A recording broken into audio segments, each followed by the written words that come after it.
사랑하는 하나님 아버지 감사합니다. 하나님 은혜 가운데 우리의 구원주 유일한 예수 그리스도 강림으로 말미암아 또 순종으로 말미암아 십자가의 죽음과 부활로 말미암아 우리를 구원하여 주시고 하나님의 친 백성들로 삼아 주심에 진심으로 감사를 드립니다. 대강절과 성탄절의 주인공이 되시는 예수님께 우리의 마음을 쏟기를 간절히 원하며 우리의 시선을 고정하기를 원하고 우리의 손과 발이 그리스도의 이 오신 소식을 증거하는 복된 손발이 될 수 있도록 주여 역사하여 주시옵소서. 오늘도 구원의 창시자 예수 그리스도에 관한 하나님의 말씀을 상고코자 하오니 하나님 우리에게 지혜를 허락하여 주시옵소서. 또 증거할 수 있는 복된 믿음의 담력을 주여 이 시간 허락하여 주시옵소서.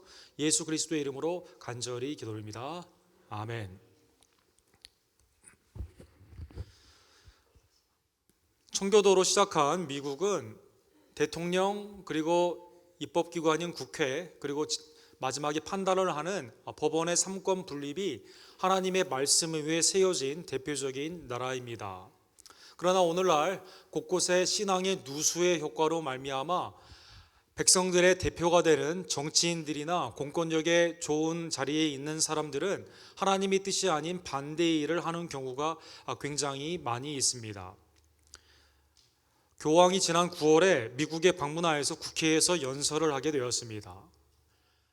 연설하는 그 자리에 물이 있어서 교황이 연설을 하다가 3번 마셨다고 합니다. 그런데 교황이 퇴장을 한 후에 그 물이 갑자기 없어졌어요. 누가 가져갔나 하니까 밥 브래디라고 하는 펜실베니아의 그 국회의원이 이 물을 훔쳐가지고 사무실에 가서 이렇게 마시고 아내에게도 주고 어시스턴트도 주고 마지막 남은 물을 가보로 여기기 위해서 집에 가져가는 이 사진들이 이렇게 찍히게 되었습니다. 왜 그랬냐고 하니까 교황이 마신 물은 성수기 때문에 나에게 아마 큰 은혜가 있을 거라는 생각으로 그렇게 했다는 것입니다. 훔치는 것이 죄인 줄을 모르고 그러나 성수에는 관심이 있는 미국 입법기관의 대표자의 모습이 우리를 실망시키게 된 것입니다. 이번 주에 있었던 샌 베리노에 있었던 그 총기 난사를 통해서 정당들마다 각각 논평을 내게 되는데 공화당에서는 총기 규제에 관한 법안 대신에 역시 이번에도 같이 이를 위해서 기도하자라고 말을 하게 되고 또 민주당 쪽에서는 이것을 총기 규제의 한 방법으로 받아야 되기 때문에 하나님은 이 일 가운데 기도로 해결해 주시는 것이 아니라 법안으로 해결해 주기를 원한다라는 그러한 논평을 내게 된 것입니다. 데일리 뉴스라고 하는 이 그 잡지에서 God isn't fixing this, 이 총기의 문제를 하나님도 지금 해결해 주지 않는다라는 의미에서 이 어려운 난관 속에서 우리는 기도만 할 것이냐, 기도와 더불어 어떠한 액션을 취할 것인가 여러 가지 의견이 엇갈리고 있는 것입니다. 버지니아에 있는 리버티 유니버시티가 있습니다. 거기에 총장은 제리 포웰이라고 하는 아버지가 아주 그 미국의 영향력이 있는 지도자였고 그 아들이 이제 총장으로 있는데 지난주 졸업 연설에서 학생들에게 총기를 언제나 학교에서도 교회에서도 가지고 다님으로 말미암아 누가 총을 꺼내게 되면 먼저 쏘라고 말을 해가지고 큰 좋지 않은 반향이 지금 일고 있는 것입니다. 신앙의 본질은 무엇인가? 하나님의 뜻으로 세워진 이 나라가 어떻게 가야 되는가? 우리가 깨어 정치인들에게도 하나님의 법안들이 입안될 수 있도록 노력을 해야 되는 그 시기가 미국에도 지금 오고 있는 것입니다. 오늘 본문에 보면 하나님이 우리에게 향하신 그 뜻이 원뜻이 있었고 그럼에도 불구하고 그 뜻을 이루지 못한 인간의 실패의 부분에 관한 말씀이 오늘 말씀의 주제가 되고 있습니다. 오늘 본문 5절에 보면 히브리서 기자는 원래 인간을 향한 그 뜻은 다스림이다라고 말씀하고 있습니다. 하나님이 우리가 말하는 바 장차 올 세상을 천사들에게 복종하게 하심이 아니로다. 당시의 이단 사상으로 천사를 숭배했던 잘못된 사상들이 많이 히브리서를 받는 교인들을 미혹하고 있는 그때 우리가 누구에게 복종하는 것이 아니에요? 천사에게 복종하는 것이 아니다라는 것입니다. 오히려 성도는요, 오는 세상에서 천사까지도 세상도 다스리는 하나님의 원뜻을 그 은혜를 목적을 가지고 우리에게 구원의 은총이 임하게 된 것입니다. 고린도전서 6장에 보면 성도가 세상을 판단할 것을 너희가 알지 못하느냐? 세상도 너희에게 판단을 받겠거든 지극히 작은 일을 판단하기를 감당하지 못하겠느냐? 우리가 천사를 판단할 것을 너희가 알지 못하느냐? 그러하거든 하물며 세상 일이냐? 천사까지도 모든 세상까지도 하나님이 인간을 통해서 다스리게 하는 것이 하나님의 원뜻이었다라는 것입니다. 이러한 하나님의 원뜻은 오늘날 찾아보기가 매우 어렵습니다. 천사를 숭배하는 우상 숭배가 많이 있고 세상에 시달리며 세상의 통치를 받는 일이 많이 있다라는 것입니다. 하나님의 위임으로 아담과 하와가 창조함을 받고 그 가운데 에덴 동산에서 다스리게 되며 세상 가운데 하나님의 그 뜻을 보여줬어야만 되지만 선악을 알게 하는 나무의 열매를 따먹음으로 말미암아 이제 그들은 오히려 세상의 통치자가 아닌 종으로 타락하게 된 것입니다. 하나님의 원뜻은 창세기 1장 28절에 나와 있습니다. 하나님의 형상과 모양으로 창조된 남자와 여자에게 하나님은 이렇게 명령하시죠. 우리 창세기 1장 28절 다 같이 읽도록 하겠습니다. 함께 생육하고 번성하여 땅에 충만하라. 땅을 정복하라. 바다의 물고기와 하늘의 새와 땅에 움직이는 모든 생물을 다스리라 하셨느니라. 하나님께서는 이 모든 것을 다스리시기를 원하고 하나님의 위임의 통치를 주셨지만 인간은 타락함으로 말미암아 피조물도 같이 타락하게 되고 죄 가운데 묶이게 되게 된 것입니다.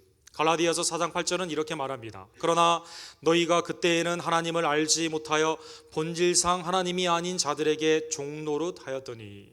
하나님의 원뜻을 어긴 불순종한 인생은 죄 가운데 통치의 모습이 아닌 묶여있는 죄의 모습으로 나타나게 되는 것이죠. 요한복음에서는 4번이나 이 세상의 임금에게 묶여있다라고 말을 하고 에베소서에는 공중 권세를 잡은 자에게 우리가 불순종해 하나님의 진노에 그러한 종노릇을 하고 있다라고 말씀하여 준 것입니다. 죄로 우리의 바뀌어져 있는 통치자가 아니라 종에 묶여있는 모습은요 우리 주위에 너무나도 많이 있습니다. 우리 지난주에 왼쪽에 보시면 페리스 2015이라는 그 글로벌 워밍, 클라이밋 체인지에 대해서 많은 세계 지도자들이 회의를 하게 되었죠. 그 회의의 내용에 보면 2050년부터는 지구의 온난화로 말미암아 수많은 재앙들이 많이 있을 것이다라고 예상을 합니다. 인간의 탐욕 가운데 이것저것 많이 개발을 하고 마음껏 사용함으로 말미암아 환경이 다 파괴되게 되어서 살 수 없는 세상이 곧 우리에게 다가온다라는 것입니다. 미국의 총기 사고로 죽은 사람들은 얼마나 많은지요. 지난 10여 년 동안 죽은 사람이 무려 3만 명이 훨씬 넘게 되는 것입니다. 3만 7천여 명이 총기 사고로 죽게 되고 대형 사고만 약 300여 건이 일어나게 된 것입니다. 그뿐이 아닙니다. 가운데 있는 아래에 보시면 이게 한국의 자살을 가장 많이 한다는 마포대교에 있는 생명의 달이라는 새로운 그 글들이 올라가 있습니다. 뛰어내리기 전에 한번 마음을 점검해보는 그러한 문구가 밤에도 이렇게 밝히게 있는 것이죠. 많이 힘들었구나. 따뜻한 밥을 먹고 한번 다시 생각해보렴. 내일도 태양이 뜬다. 이런 것이 다리에 많이 붙어임으로 말미암아 한때 190명까지 한 해에 뛰어내려서 죽었던 사람들이 많이 줄어들었다고 합니다. 한국의 경우 한 해에 자살하는 사람만 13,836명, 작년에 이렇게 죽음으로 말미암아 많은 사람들이 생명을 스스로 끊고 있는 것입니다. 죄에 묶여있는 이러한 현상, 월터 브루만이라는 그 큰 구약학자는 이렇게 말을 합니다. 인간은 하나님의 피조물 중 서로 죽이고 스스로 죽고 다른 피조물도 죽이는 유일한 피조물이다. 서로 죽여요. 스스로도 죽습니다. 삶의 터전까지 파괴하는 그 모습. 원래 생육하고 번성해야 되는 하나님의 위임의 통치, 살리는 삶으로 부름을 받았지만 죄 가운데는 거꾸로 우리가 묶여 있어서 세상에 시달리고 스스로 목숨을 그리고 다른 사람을 죽이고 삶의 터전들을 해치는 그러한 일을 하고 있는 것입니다. 하나님의 은혜는 그러나 이러한 우리의 죄 가운데서도 우리를 긍휼히 여기셨음에 있는 것입니다. 오늘 본문 6절에 보면 그러나 누구인가가 어디에서 증언하여 이르되 사람이 무엇이기에 주께서 그를 생각하시며 인자가 무엇이기에 주께서 그를 돌보시나이까. 하나님의 영감으로 받은 히브리서 기자가 저자와 시편을 몰라서 한 얘기가 아닙니다. 이 본문을 받는 사람들이 구약에 익숙한 사람들이기 때문에 다윗의 시편 8편을 다 알고 있었습니다. 그래서 그 가운데 이렇게 말을 한 것이죠. 다윗이 그렇게 말을 하지 않았느냐? 누군가가 그렇게 말을 하지 않았느냐? 시편 8편 3절과 4절에 보면 주의 손가락으로 만드신 주의 하늘과 주께서 베풀어 두신 달과 별들을 내가 보오니 사람이 무엇이기에 주께서 그를 생각하시며 인자가 무엇이기에 주께서 그를 돌보시나이까. 해와 달, 산천에 더 아름다운 곳도 많이 있고 하나님의 질서 가운데 오히려 더 순종을 하는데요, 하나님은 사람을 권고하시며 사람에게 긍휼히 여겨주셨다라는 것입니다. 사람이 무엇이간데 주께서 나를 생각하십니까? 다윗이 깊은 하나님의 은혜를 깨달음 가운데 고백하게 된 것이죠. 즉 하나님께서는 타락한 인생들을 하나님의 형상과 모양으로 지음받은 그 인생들을 회복시키시기 위해 아직도 긍휼히 여기신다라는 것입니다. 그러면 하나님이 여러분과 저를 어떻게 회복시키실까요? 스스로 죽으려고 하고 서로 죽이고 삶의 터전을 해치는 생명이 아닌 죽음의 권세 아래에 있는 여러분과 저를 어떻게 회복시키실까요? 그것은 성자 예수 그리스도가 하늘 보좌를 버리시고 이 땅에 성육신 한음으로 말미암아 이루어지게 된 것입니다. 그를 잠시 동안 천사보다 못하게 하시며 영광과 존귀로 관을 씌우시며 만물을 그 발 아래 복종하게 하셨느니라 하였으니. 아담은 땅에서 만들어졌죠. 하나님께서 생기를 불어넣음으로 말미암아 비로소 생명이 되게 되었습니다. 그러나 아담은 하나님의 은혜를 잊어버리고 모든 것이 풍족했지만 딱 하나의 계명을 저버리게 되는, 선악을 알게 아는 나무를 따먹음으로 말미암아 사망과 정죄가 이 땅에 오게 된 것입니다. 그러나 예수 그리스도는 그렇지 않습니다. 하늘 보좌를 버리시고 이 땅에 성육신하셔서 인간이 되어 순종하심으로 말미암아 다시 한번 영생과 영광의 하나님의 은혜를 인간에게 은혜를 주심으로 회복시켜 주셨다라는 것입니다. 천사보다 오히려 낮아지게 함으로 말미암아 우리 가운데서도 가장 십자가의 수치, 낮은 자리로 오심으로 말미암아 그의 십자가의 죽음으로 하나님께서 여러분과 저에게 영생을 허락하여 주신 것입니다. 이러한 하나님의 구원의 회복의 역사는 이미 시작되었고 그러나 아직 완성은 되지 않았지만 지금도 진행 중에 있습니다.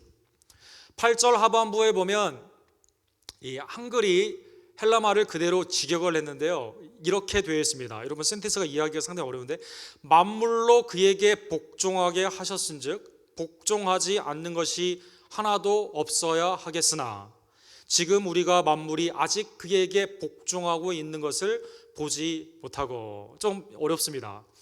이렇게 됩니다. 이미 하나님께서 예수 그리스도를 초림케 하심으로 말미암아 구원의 역사를 시작하셨습니다. 일부 여러분과 저처럼 복음을 받아들인 자에게는 칭의의 은총 가운데 주 앞에 복종하는 모습으로 나아가게 되는 것입니다. 만물이 사실은 다 그렇게 돼야 됩니다. 그러나 아직 주님의 재림이 오지 않았기 때문에 영화가 돼야 되는 숙제 가운데 여러분과 저에게도 매일 갈등, 성화의 갈등이 우리에게 있는 것이죠. 또 만물이 모두가 다 하나님을 복종해야 되지만 아직도 하나님께 대항하는 사탄의 세력이 있게 되고 불신자들이 있게 되며 세상은 육신의 정욕과 안목의 정욕과 이생의 자랑으로 아직도 우리를 불신으로 찾고 미혹한다라는 것입니다. 다 복종하는 게 맞지만 아직 다 복종하고 있지는 않다라는 것입니다. already 하나님의 나라는 시작되었지만 그러나 not yet 하나님의 나라는 아직 완성되지 않은 것입니다. 역사적인 예를 들면 2차 대전에 있어서 완전히 전세를 바꾼 하나의 사건이 있습니다. 그것이 소위 말하는 노르만디 상륙 작전입니다. 그 노르만디 상륙 작전은 D-Day라고 불리우는 이것은 1944년 6월 6일에 연합군이 프랑스 노르만디에 상륙함으로 말미암아 독일의 그 아주 유력한 군대들을 이김으로 전세가 뒤집어지게 된 것이죠. 그러나 아직 그날은 완전한 승리인 V-Day는 아닙니다. 유럽이 완전히 나치로부터 무솔리니로부터 해방을 받은 V-Day는 1945년 5월 8월이 되는 것입니다. D-Day와 V-Day 사이에 지금 이 중간에 지금이 있는 것이죠. 이미 승리의 완전한 그것을 선포하였지만 아직 완전하게 승리한 것은 아니다라는 것입니다. 이미 구원을 받았지만 여러분과 제가 완전히 영화롭게 된 건 아니다라는 것입니다. 매일의 삶 가운데 순종이냐 불순종이냐 성령의 음성을 듣고 순종을 해야만 되는 것이죠. 세상 가운데 아직도 믿지 않는 사람들이 있기 때문에 천국에 대한 복음을 증거해야만 됩니다. 승리한 교회이지만 영적으로 영적 전쟁에 참여해야만 된다라는 것입니다. 예수 그리스도의 성육신의 이 승리의 사건, 구속의 가장 중요한 하이라이트는 십자가의 죽음입니다. 오늘 9절에 보면 오직 우리가 천사들보다 잠시 동안 못하게 하심을 입은 자 곧 죽음의 고난을 받으심으로 말미암아 영광과 존귀로 관을 쓰신 예수를 보니 이를 행하심은 하나님의 은혜로 말미암아 모든 사람을 위하여 죽음을 맛보려 하심이라. 성자 예수 그리스도께서 이 땅에 강림하심으로 천사보다 낮아짐으로 그리고 우리보다 더 낮아지는 십자가의 사역으로 말미암아 우리에게 놀라운 은총을 주셨습니다. 우리를 대신하여 그가 십자가에서 생명을 하나님께 드리셨다라는 것입니다. 그의 이 십자가의 대속의 죽음으로 말미암아 그의 가장 낮아지심으로 말미암아 우리가 구원을 얻게 된 것입니다. 이 하나님의 은혜, 빌립보서 2장 8절은 그리스도의 하강, 낮아짐을 이렇게 말을 합니다. 사람의 모양으로 나타나사 자기를 낮추시고 죽기까지 복종하셨으니 곧 십자가에 죽으심이라. 하나님 앞에는 영광이 되는, 우리에게는 은혜가 되는 가장 구속사의 하이라이트가 뭐냐? 십자가에서 하나님의 그 아들이 죽으셨다라는 것입니다. 천사가 죽은 게 아니라 하나님의 아들이 우리를 위해 죽으셨다라는 것입니다. 그러므로 10절에 보게 되면 예수 그리스도에게 하나님이 하나의 명칭을 주십니다. 그것은 구원의 창시자다라는 것입니다. 창시자다. 아르케고스라는 단어가 나와 있습니다. 창시했다는 뜻은 무엇일까요? 없던 것이 처음 생겼다라는 것입니다. 창시했다는 뜻은 무엇입니까? 그것에 속한 자가 동일한 효과를 나중에 온 자라도 받게 된다라는 것입니다. 그러므로 만물이 그를 위하고 또한 그로 말미암는 이가 많은 아들들을 이끌어 영광에 들어가게 하시는 일에 그들의 구원의 창시자를 고난을 통하여 온전하게 하심이 합당하도다. 구원의 창시자인 예수 그리스도가 십자가의 고난의 죽음으로 말미암아 구원을 완전하게 하여 주신 것입니다. 그 후에 있는 여러분과 저 하나님의 자녀된 우리들은요, 그리스도를 믿음으로 말미암아 아들에게 주셨던 동일한 은혜를 주시게 되는 것이죠. 예수 그리스도의 부활 아래 여러분과 저도 육신이 부활하게 되는 것입니다. 아들 예수 그리스도를 칭하신 하나님께서 여러분과 저를 그를 믿는 자에게 아들, 딸이라고 불러주시게 되는 것입니다.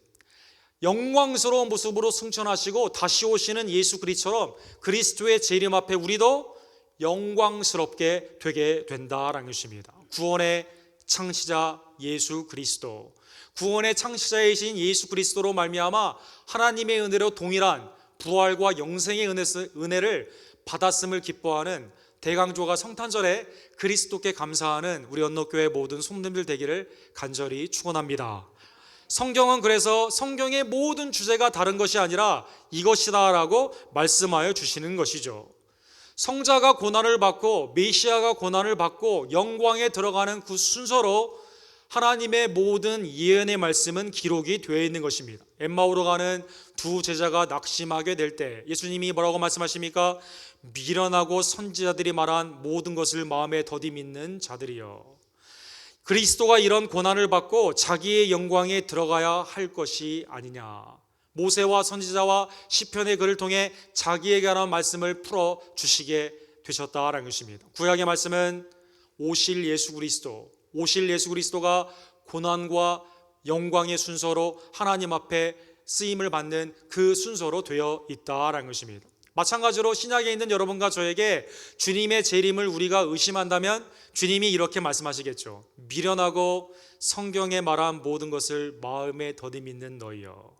주님은 약속대로 재림하시게 된다는 것입니다. 베드로전서 1장 11절에는 구약의 말씀을 받았던 선지자, 자기 속에 계신 그리스도의 영이 그 받으실 고난과 후에 받으실 영광을 미리 증언하여 누구를 또는 어떤 때를 지시하였는지 상고함이라.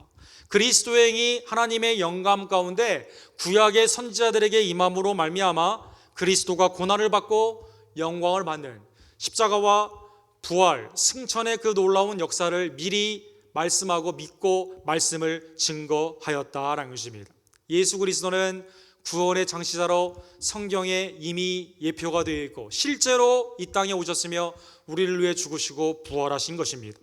성경의 약속대로 초림이 그러하듯 재림도 그 약속대로 하나님 때에 우리에게 오시게 되며 여러분과 저를 영광으로 거둬주시게 된다라는 것입니다. 오늘 본문의 말씀을 통하여 두 가지의 적용의 말씀을 생각해 보기를 간절히 원합니다. 첫 번째로 그리스도께서 고난을 받고 영광에 들어간 것처럼 그리스도 안에 있는 그 원 안에 있는 성도들도 고난과 영광의 순서로 가게 되어 있다라는 것입니다. 예수님을 믿었다고 해서 바로 영화롭게 되는 게 아니다라는 것이죠. 예수님을 믿었다고 하여서 바로 천국으로 은행에 돈 넣는 것이 확 올라가듯이 우리가 천국으로 관에 빨리 올라가듯이 올라가는 것이 아니다라는 것입니다. 이 땅에서의 고난과 하나님의 뜻에 순종의 그 뜻을 가지고 살아가며 주님이 오시는 그때에 영광스럽게 된다는 것입니다. 바울 사도는 로마서 8장 17절에 이렇게 말씀하십니다. 자녀이면 또한 상속자 곧 하나님의 상속자요 그리스도와 함께한 상속자니 우리가 그와 함께 영광을 받기 위하여 고난도 함께 받아야 할 것이니라.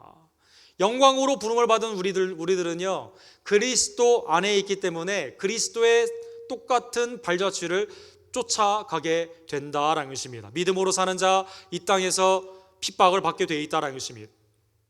내 정욕이 아니라 그리스도를 쫓는 그러한 신앙으로 사는 것은 여간 쉬운 일이 아니다라는 것입니다. 힘든 일이다라는 것입니다. 하나님의 영광으로 나아가는 그 길 가운데 고난이 그리스도와 함께 우리 가운데 있다라는 것입니다. 그러나 현재의 고난은 장차 우리에게 나타날 영광과 비교할 수도 없는 것이다라는 것입니다. 히브리서 기자는 10절 36절과 37절에 보면 이미와 아직 사이에 있는 우리들의 삶 가운데 무엇이 필요합니까? 그래서 믿음의 인내가 필요한 것입니다. 우리 다 같이 읽도록 하겠습니다. 너희에게 인내가 필요함은 너희가 하나님의 뜻을 행한 후에 약속하신 것을 받기 위함이라.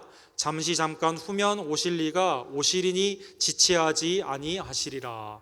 지금 우리에게 필요한 것은 무엇일까요? 그리스도인으로 그리스도 안에 있는 고난 가운데 인내가 필요하다라는 것입니다. 인내가 필요하다.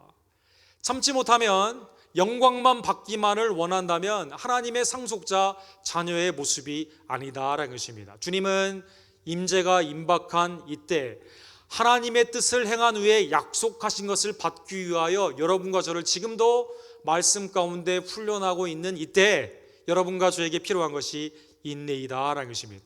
그리스도 안에서 필요한 인내.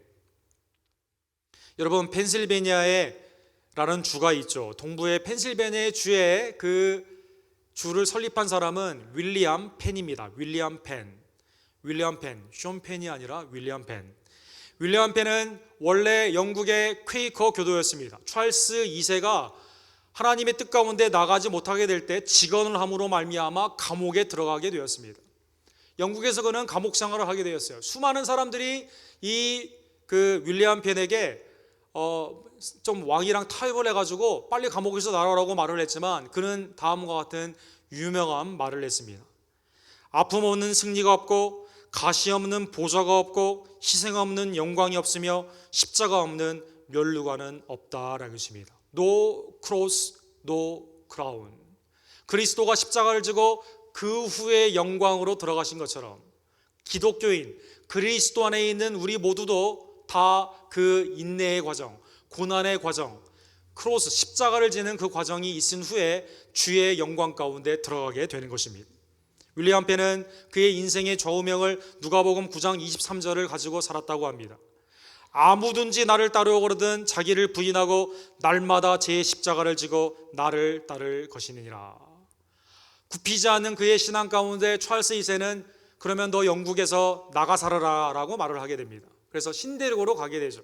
그리고 찰스 2세가 사람이 안 사는 땅을 불허하게 되는데요. 그게 오늘날 엄청난 비옥한 땅, 당시에 나무만 있었고 아무도 살지 않았던 펜실베니아, 펜의 숲이라는 그런 뜻이 된 것입니다. 펜실베니아가 되게 된 것입니다. 그가 믿음의 삶 가운데 고난 가운데서도 기뻐하며 자기의 십자가로 생각하고 주님을 끝까지 믿고 따라가게 될 때 펜실베니아가 미국 건국 초기에 가장 중요한 교회들이 서는 곳이 되게 되며 미국 건국에 있어 가장 중요한 역할을 하는 그러한 주가 되게 되었다라는 것입니다. 우리 언덕교회 성도 여러분, 한국에 한때는 1,000만이 넘었던 많은 교회 성도들이 지금 850만 정도 된다고 합니다. 교회에 옛날에 적을 뒀다가 지금은 신앙생활을 하지 않는 그 사람들을 가나안 성도라고 합니다. 가나안, 거꾸로 말하면 안나가가 되어서 가나안 성도라고 부른다고 합니다. 인내, 교회가 때로는 실망을 하고 신앙 가운데 고난이 있고 삶 가운데 어려운 점이 없을 수는 없지만 그 가운데 주님의 그 영광을 바라보며 우리는 나의 십자가를 지고 끝까지 주님을 붙잡아야만 된다라는 것입니다. 두 번째로 오늘 본문의 말씀을 통해서요, 우리의 구원의 목적이 하나님을 향한 영광임을 다시 한번 상기해 보기를 간절히 원합니다. 너는 구원받았으니까 이제 이 세상에서 무의도식하며 네가 원하는 걸 하라라고 주님이 우리를 구원하신 게 아니라 아들의 형상으로 구원하신 것이죠. 참된 인간의 모습으로 우리를 회복시켜 주신 것이다 라는 것입니다. 그것은 하나님의 뜻 가운데 우리가 순종함으로 말미암아 생육하고 번성하는 주께 영광을 돌리는 그러한 사건이 되어야만 되는 것입니다. 고린도전서 10장 31절에 성도의 목적은 무엇입니까? 그런즉 너희가 먹든지 마시든지 무엇을 하든지 다 하나님의 영광을 위하여 하라. 매일의 삶에 기본적인 일이다 하더라도 또 그 가운데 다양성으로 부딪히는 일이 있다 하더라도 매일의 나의 삶에 하나님의 그 가장 주신 그 목적은 무엇일까요? 영광을 위해 해야만 된다라는 것입니다. 지금 내가 만나는 또 지금 내가 하고 있는 생각하는 말하는 이것이 주께 영광이 되어야만 된다는 것입니다. 미국의 사상에 기초를 놓은 유명한 조나단 에드워드 목사님이 계십니다. 이분이 그 대각성 운동, Great Awakening이라는 운동을 그분이 커네티컷에서부터 시작해가지고 미국이 아주 크게 부흥하는데 아주 중추적인 역할을 하신 분입니다. 나중에 이분이 그 프린스턴 총장도 하시게 되었는데 아주 뛰어난 분이신데요. 이분은 19세 때 자기의 인생에 대해 깊은 고민을 하게 되었다고 합니다. 나는 앞으로 어떻게 살 것이냐. 그래서 불과 19세의 나이에 70개의 인생의 각오, 인생의 그 하나님의 뜻으로 살기로 결단, 그 각오를 하게 되는 것이죠. 우리는 새해 뉴이어스 레졸루션만 하게 되지만 이분은 인생의 목표를 19세에 정하고 그 길 가운데 살아가게 된 것입니다. 제1 결단, 풀 센텐스로 이렇게 되어 있습니다. 나의 전생에 동안 하나님의 영광, 즉 나 자신의 행복과 유익과 기쁨의 최상의 도움이 되는 것이면 무엇이든지 하자. 무엇이든지 하자. 내 전생에 동안 하나님의 영광을 위해 뭐든지 하기를 그는 원한 것입니다. 그런데 이분의 그 각오를 보게 되면 하나님의 영광에 일을 하는 것이 곧 무엇입니까? 내 자신의 행복과 내 자신의 유익과 기쁨이다라는 것입니다.